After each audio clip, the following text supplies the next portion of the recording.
still heartbreaking to see video from Western Kentucky and those tornadoes. And yesterday actually marked 2 years since those devastating tornadoes hit Western Kentucky. As Fox 56's Peyton Hinkle shows us, Governor Andy Beshear spent some time this past week looking back at the damage and how far we've come since that horrific day.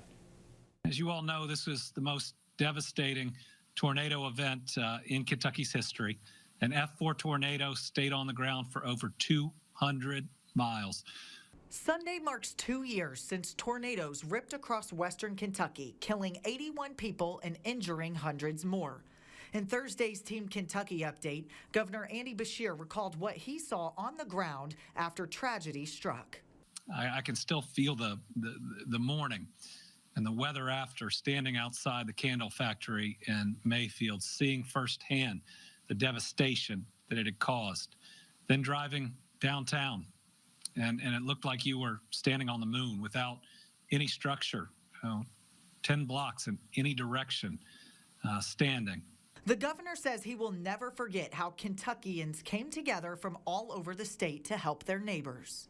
Seeing such an overwhelming response from our people, it took more people and effort to coordinate how we just collect and get this help out to people. Just an incredible outpouring of generosity and support. More than 4,000 structures were damaged in the tornadoes, and as many towns continue to recover, Governor Beshear says the Team Kentucky spirit will remain strong.